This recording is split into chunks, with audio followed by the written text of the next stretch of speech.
Vamos a continuar con el doctor Ronald Hernández, quien abordará el manejo médico de la endometriosis. El doctor Ronald Hernández es médico ginecobstetra, especialista en cirugía ginecológica mínimamente invasiva. Actualmente se desempeña como médico asistente del Servicio de Ginecología Especializada del Hospital Nacional Edgardo Revelati Martins y como ginecobstétrica de la Clínica Sana, sede San Borja. Es secretario de filiales de la Sociedad Peruana de Obstetricia y Ginecología, miembro del Consejo Directivo de APENDO y ha sido presidente de la Sociedad Peruana de Patología Vulvovaginal. Comprometido con la formación médica, ejerce como tutor de residentes de ginecología y obstetricia de la Universidad Nacional Federico Villarreal en el Hospital Nacional Edgardo Revelati Martins y como docente plegado en ginecología de la Universidad Nacional Mayor de San Marcos.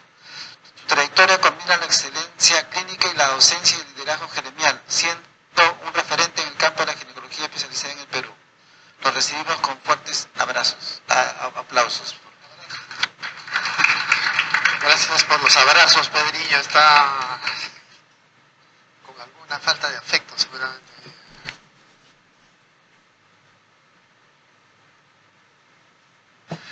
Quiero agradecer la invitación para exponer en este evento y tratar este tema que es el manejo médico de la endometriosis. Y pues empezar diciéndole de que casi el 75% de sus pacientes se van a aliviar con este tratamiento, va a quedar muy poco para la cirugía.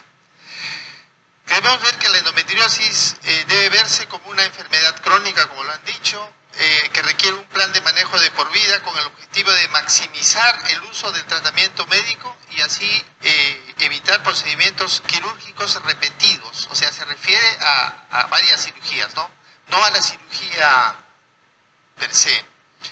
Al evaluar la endometriosis, nosotros el mismo día que hacemos el diagnóstico debemos considerar en la paciente la vida endometriósica. O sea, el tratamiento médico es la opción terapéutica de primera línea para las pacientes con dolor pélvico que no deseen un embarazo inmediato. En mujeres con infertilidad se debe considerar cuidadosamente la posibilidad de implementar técnicas de reproducción asistida antes inclusive de las cirugías. Y en el manejo actualmente debe individualizarse con un enfoque integrado, multimodal, interdisciplinario y sobre todo, como dijeron en antes, centrados en la paciente.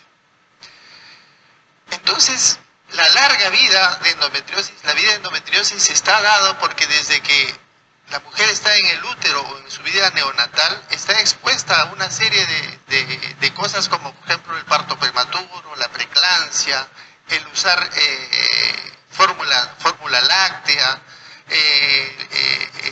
las pacientes fumadoras, alcohólicas, etcétera. Todo esto puede generar algún disturbio en la formación ontogénica del endometrio de la niña y exponerle a tener endometriosis. Posteriormente, tanto en la pubertad como en la adolescencia, la menstruación retrógrada de ese endometrio ya alterado podría condicionar ya la presencia de la endometriosis. Y en la vida adulta, los cambios hormonales a los cuales está sometida la paciente, el parto, etcétera, y otras cosas, también lo siguen exponiendo a tener endometriosis. Posteriormente, en la menopausia hay una aquiescencia ya de este efecto, pero podría estar dado o activado por los efectos de producción estrogénica de las células grasas.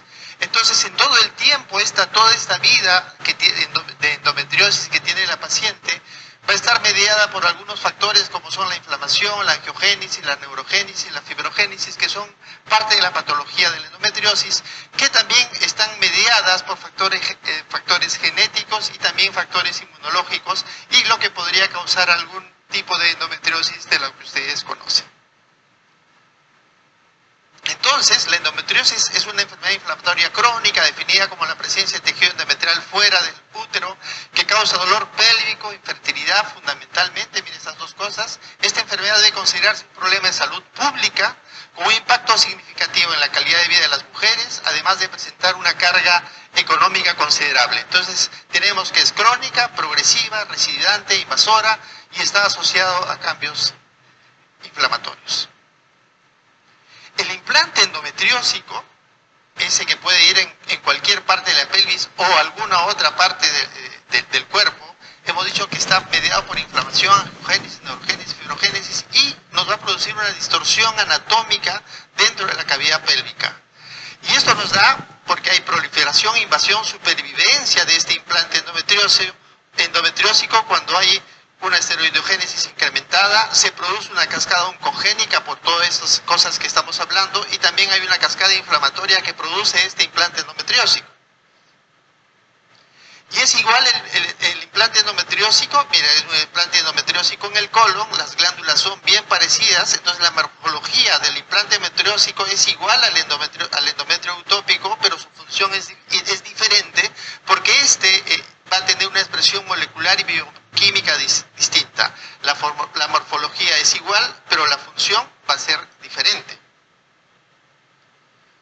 En el endometrio utópico, en pacientes con endometriosis, hay incremento de los niveles de estradiol, hay resistencia a la progesterona, aumento de las prostaglandinas, aumento de los radicales libres. Están desordenados estos dos factores endometriales que participan tanto en la proliferación como en la apoptosis en el endometrio utópico de una paciente con endometriosis. ¿Y cómo es un endometrio utópico normal? Hay una alta expresión de los receptores para la progesterona A y B. Hay un equilibrio entre estos receptores para tener una función óptima y preparar el endometrio para la implantación. Eso es lo que sucede normalmente. Pero en el endometrio ectópico hay una disminución de los receptores B y un aumento de los receptores A, y el receptor B es el receptor clave para los efectos antiinflamatorios y antiproliferativos. Si estos están disminuidos, entonces va a haber un aumento del impacto de la enfermedad.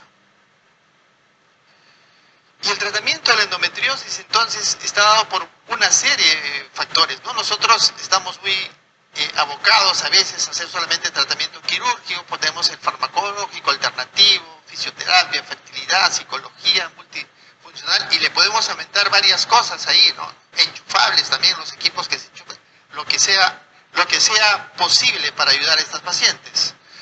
Y este artículo salió en 2022, nos dice pues de que en realidad tenemos muy pocas opciones para hacer un tratamiento de la endometriosis. ¿Y qué debemos buscar? Esta es una enfermedad, como he dicho, incapacitante, mediada por la acción proinflamatoria y antiapoptótica de los estrógenos. Entonces tenemos que actuar a nivel de los estrógenos. ¿Cómo? Modulando la acción de los estrógenos. Podemos hacer una supresión de los estrógenos, haciendo una inhibición o bloqueándolo, usando el antagonismo de los progestágenos, o hacer una actividad combinada. Pero ¿qué no debemos olvidar para implementar estas cosas? Que los síntomas no son proporcionales a la severidad. Podemos encontrar pacientes que tienen muy poca endometriosis en un acto quirúrgico y en realidad tienen mucha sintomatología. Y están muchos de acuerdo a la localización. Ya antes nos han dicho que hay algunas localizaciones que producen determinada sintomatología. Fundamentalmente tienen dismenorrea, dolor pélvico crónico no menstrual, y hay una disfunción reproductiva. Este cuadrito nos han pasado en antes, es la endometriosis, y no debemos olvidarnos de que puede estar asociado, y hay una conjunción de diferentes patologías de dolor dentro de la endometriosis. Está el colon irritable, la cistitis intersticial y muchos otros, el dolor lumbar bajo, que puede, inclusive desórdenes manticulares que pueden concomitar al dolor de la endometriosis. Entonces, si nosotros estamos dando un tratamiento a una paciente y creemos que estamos en el óptimo y aparecen otro tipo de dolores o persisten los dolores, deberíamos investigar alguna otra causa. Hay artículos que reportan inclusive que casi el 60 o 70% de las pacientes que tienen diagnóstico y tratamiento de endometriosis ya tienen algún grado de desorden psicológico que podría estar causándoles este tipo de patologías. Entonces, en el tratamiento de la endometriosis, como hay dos acápites importantes, que es el dolor y la infertilidad. Cuando es la infertilidad, no no iría el tratamiento hormonal si es que la paciente tiene deseo genésico, ¿no es cierto? Este es otro tema. Entonces nos vamos a abocar al dolor pélvico. Ahí tenemos diferentes opciones como los analgésicos, el tratamiento hormonal y la cirugía, pero también el tratamiento hormonal después de la cirugía debería estar dado por hormonas.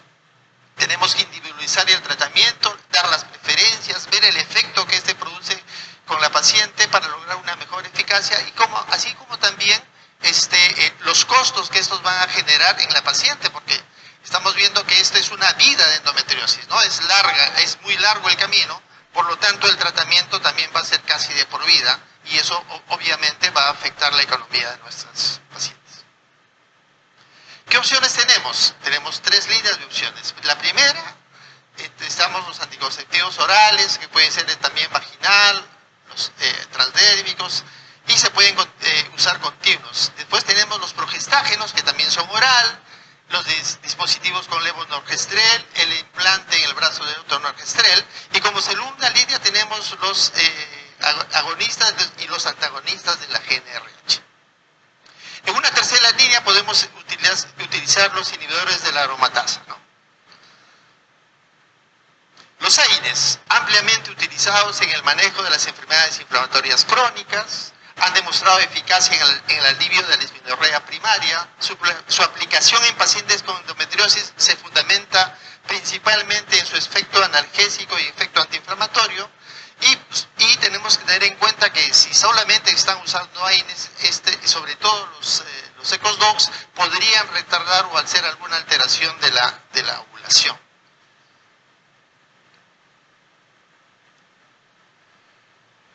En un estudio experimental, 24 pacientes con dismenorrea moderada y muy grave usaron naproxeno, 275 miligramos cada 4 horas versus un placebo, encontrando que el 83% de estas pacientes tuvieron mejoría de la dismenorrea frente al 41% del placebo, ¿no? En eso se basa este estudio. Cochrane nos dice que existe una falta de evidencia de alta calidad que respalde la eficacia de los AINES en el manejo del dolor causado por la endometriosis, y no hay evidencia de que algún tipo de AINE sea más efectivo que otro. O sea, podemos usar todos o aquellos que podría la paciente ser más tolerada, ¿no? Y después tenemos el tratamiento hormonal. Bueno, todas pueden tener uso, absolutamente todas. Tienen mucha variación con la tolerabilidad, hay que buscar la tolerabilidad del paciente, los efectos secundarios que eso nos pueden proporcionar al uso, disminuyen o pueden producir ausencia de menstruación, y esto nos ayuda con una atrofia del endometrio, también con una atrofia del endometrio ectópico. Debemos evaluar el costo para indicarlos y, como hemos dicho, es un tratamiento de largo aliento. Entre estos tratamientos tenemos las estroprogestinas, ¿no? Que son la combinación de estrógeno y progesterona, oral, anillo, vaginal, parches, lo que ustedes quieran. Es nivel de evidencia A. Crean ambientes hiperprogestágenos, inhiben la ovulación, la desidualización y dan lugar a la disminución inclusive hay reportes que dan lugar a disminución del tamaño de las lesiones. Son disponibles en formas variadas, mejoran el dolor en la mayoría de la paciente, el 25% solamente podría estar no responder al tratamiento, lo que significa que casi entre 50 y 75% de las pacientes van a responder a las estroprogestinas. Presentan efectos adversos, sangrado repentino, sensibilidad mamaria, náuseas, cambios de humor, etcétera, entre otros, de los que tendríamos que tener que valorar. Y usados después de la cirugía nos van a disminuir la recurrencia. ¿Qué nos dicen las guías? Se recomienda prescribir mujeres con anticonceptivos hormonales combinados, oral, vaginal, lo que hemos dicho, para reducir las dispareunias, dismenorrea y dolor no menstrual relacionado a la endometriosis con evidencia fuerte. Mujeres que sufren dismenorrea asociados a la endometriosis se les puede ofrecer el uso continuo de píldoras de anticonceptivos hormonales combinados. Hay 2 metaanálisis que han demostrado para esto que los esquemas continuos son mejores que los esquemas cíclicos para mejorar el dolor. Estos son algunos artículos que hablan de lo que hemos estado diciendo del uso de las estoprogestinas, que nos van a hacer disminución del dolor, mejorar la calidad de vida, etcétera. Y Cochrane nos dice que mejoran la dismenorrea, dispareunia, el dolor ciclo, disquexia comparados con el placebo. O sea, sí hay alguna evidencia, pero claro, no es una evidencia científica fuerte como para poder quedarnos con solamente ese tratamiento. El otro arma es solamente las progestinas puras. Reducen la intensidad del dolor asociado a endometriosis, igual que los anticonceptivos.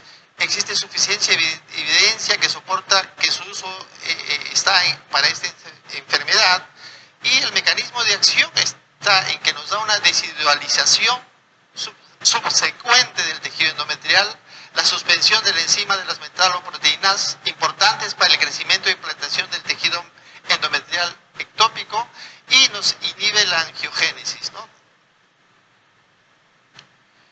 ¿Y qué nos dicen las guías? En cuanto a los progestágenos, se recomienda prescribir progestágenos para reducir el dolor asociado a la endometriosis. Nos recomiendan a los médicos tomar en cuenta los diferentes efectos adversos de los progestágenos cuando se prescriben, ¿no? El aumento de peso, con cambios de humor, etcétera, por la vía en la cual se producen los progestágenos.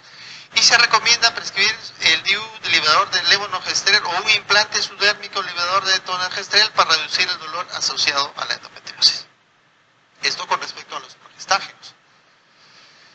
Cochrane hace el 2012 una revisión sistemática de 3 estudios aleatorizados y usan para el estudio acetato de medroxiprogesterona, noristesterona, ciproterona, desmogestrel, dienogestrel, gestriona, y nos dicen que todas funcionan y no se logra demostrar la superioridad de uno sobre el otro para el alivio del dolor.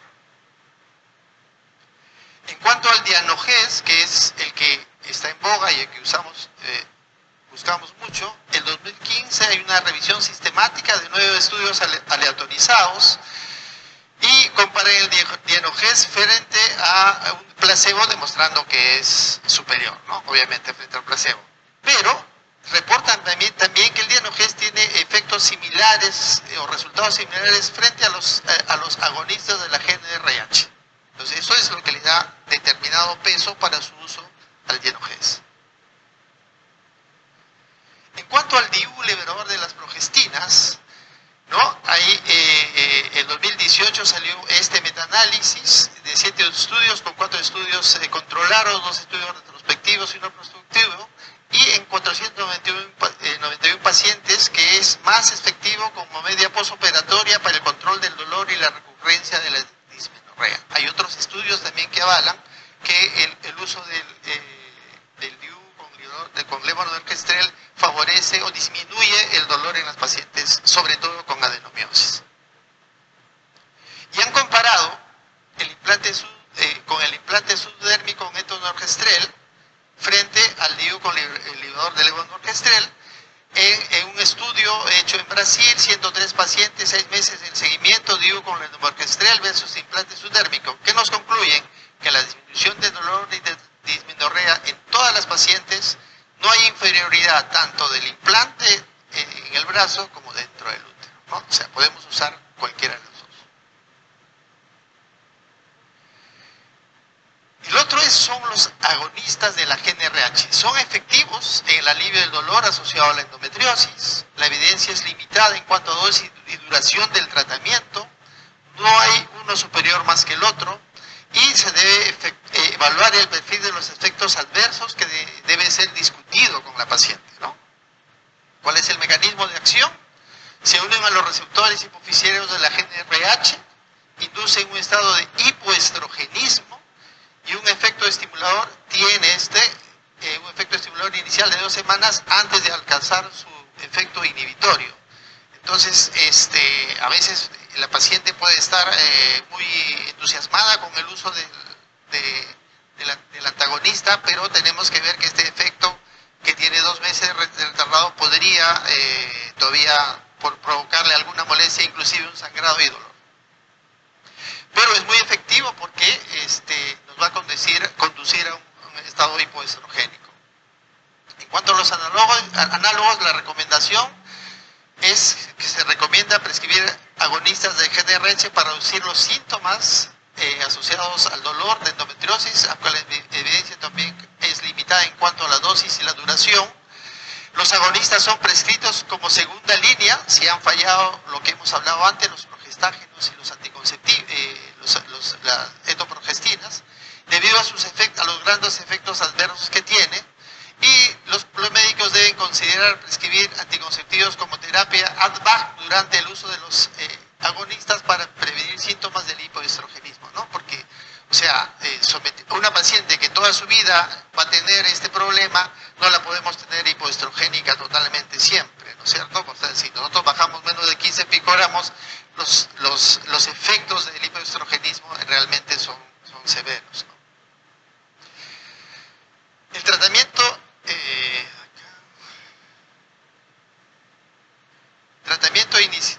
inicial de 3 meses en pacientes que no respondieron a la medicación de primera línea, debemos poner la terapia ABDA cuando usamos, y si sobre todo el tratamiento es mayor de 6 meses. No existe en realidad un punto de corte en el cual uno debería iniciar el tratamiento ABDA.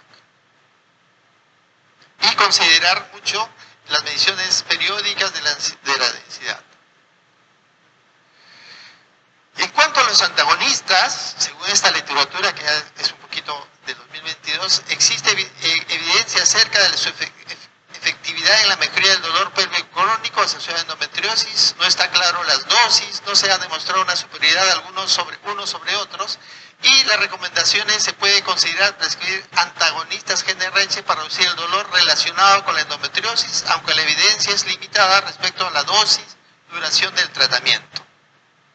Se recomienda que los antagonistas deben ser prescritos como segunda línea, igual que el otro tratamiento, después del tratamiento que hemos dado, ¿no? El perfil de los efectos adversos son diferentes. Pero ha salido este estudio, el 2024, del uso del Regulolix con estradiol y noritestosterona, una remediación para el dolor pélvico. Esto nos muestra una eficacia terapéutica del Regulolix con su terapia Advanced. Con 2 ensayos se han demostrado que el Spirit 1 y el Spirit 2, que ya están en fase 3, y ¿qué han hecho? Han hecho 2 brazos comparando tanto el Regulolix solo, que es un antagonista, y con la terapia de reemplazo hormonal, la terapia Advanced. 3 grupos de pacientes. En el tiempo han dado Regulolix solo, Regulolix con terapia Advanced y placebo para el dolor pélvico. ¿Y qué han encontrado? Este es en Cristiano el trabajo que estamos viendo, que ha salido. A unos les han dado placebo, a los otros les han dado tratamiento con Regulolix con hormonas, y un grupo de Regulolix solo por 12 semanas. Después de las 12 semanas, un grupo se pasó nuevamente al tratamiento anterior porque la curva de mejoría había sido similar. ¿Y qué nos dicen? Que han encontrado una reducción, no, ese no, lo pasamos. Aquí está. Entonces, miren, el tratamiento con el Regulolix para la dismenorrea y el dolor pélvico no dismenorrea, no menstrual, para el tratamiento con el Regulolix más la terapia Advanced, 75 y 59% de mejoría. En el segundo estudio, 75 y 66% de mejoría. Entonces, lo que significa de que esta es una terapia que podría ser utilizada mucho en el tratamiento del dolor severo para la endometriosis. Y lo vemos acá, por ejemplo, este es el placebo, la curva del placebo, y esta es la curva de la respuesta del dolor. Esta es la curva de la respuesta con el Regulolix con terapia Advanced, y este es el Regulolix solo. A las 8 semanas se dan cuenta de que el dolor pélvico ha disminuido junto con la misma intensidad. Por lo tanto, ese grupo de pacientes éticamente no debería seguir siguiendo con Regulolix solo y los pasan a la otra terapia. Tanto en los 2 estudios, se ha demostrado entonces de que el dolor pélvico producido por la endometriosis sería mejor controlada por este antagonista. La ventaja que es oral y también la ventaja es que el efecto no demora 2 semanas como vendría a ser el agonista de la GnRH. Entonces es una terapia nueva que la tenemos y las tenemos acá en Perú. Ahora, también se podemos usar los inhibidores de la aromatasa y hay que controlar la densidad mineral ósea en mujeres con dolor asociado a endometriosis refractaria, inclusive a los agonistas y antagonistas y a otros tratamientos. Esto es una alternativa que podría ser casi heroica. ¿Tenemos que usar terapia complementaria? Sí, pues nos recomiendan que los médicos debemos incluir estrategias no médicas con el objetivo de mejorar la calidad de vida y el bienestar psicológico en mujeres con síntomas de endometriosis. Sin embargo, no se puede hacer recomendaciones para cada tipo de estas intervenciones, como la medicina china, nutrición, electroterapia, acupuntura, fisioterapia, etcétera, para reducir el dolor o mejorar la calidad de vida de mujeres con endometriosis. Pero el beneficio y riesgos no son tan claros y podríamos seguir y deberíamos recomendarlas.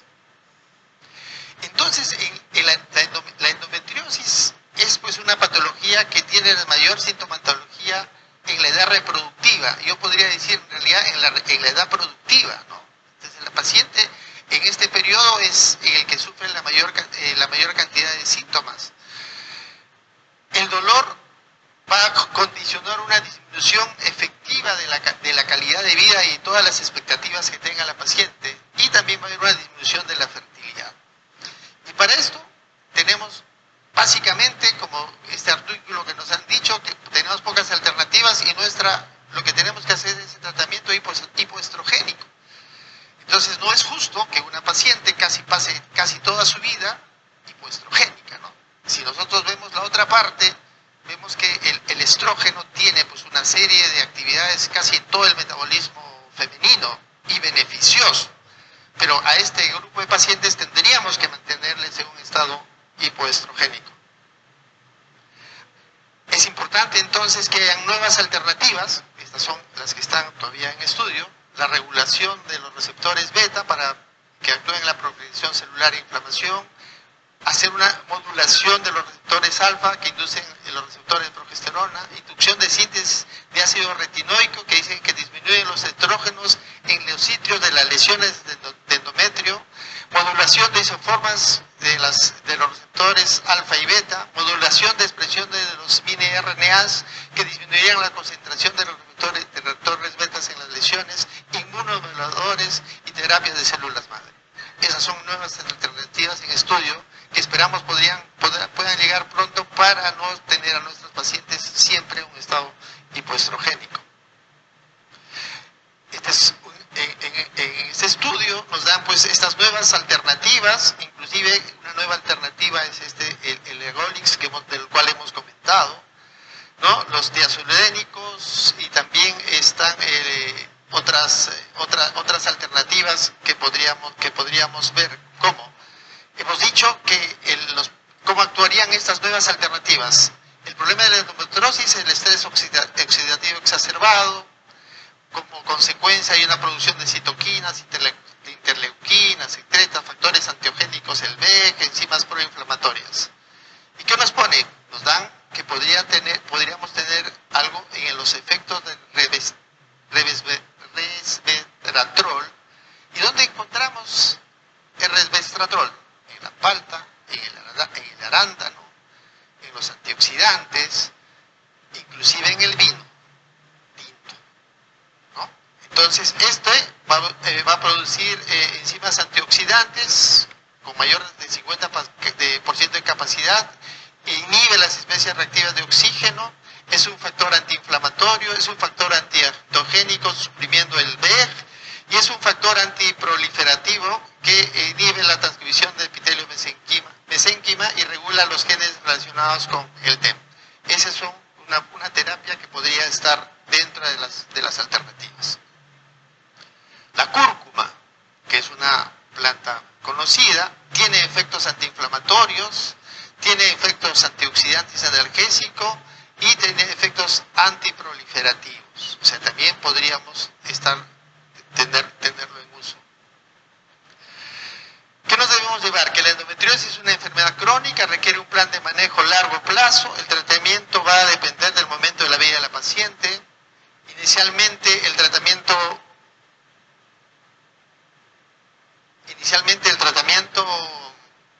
debe ser médico, a menos que tenga una condición que indique exclusivamente hacer un tratamiento quirúrgico. Todos los de la primera línea los podemos usar con posibilidad inclusive de hacer una terapia empírica. Toda paciente que tenga dolor pélvico asociado a endometriosis debemos iniciar el tratamiento con anticonceptivos o alguno otro de primera línea. Los análogos de la GnRH son de segunda línea, mejor evidencias han asociado a los que están con la terapia ADVAC. Los antagonistas han demostrado eficacia en el manejo del dolor y tienen una ventaja por su administración oral. Y estamos a la espera de nuevas alternativas farmacológicas, inclusive que nos disminuyan el dolor, detengan la progresión de la enfermedad y no ocasionen síntomas que impacten en la calidad de vida de las pacientes, como es el hipoestrogenismo. Muchas gracias, les invito a mi tierra, Talavera, Andahuaylas.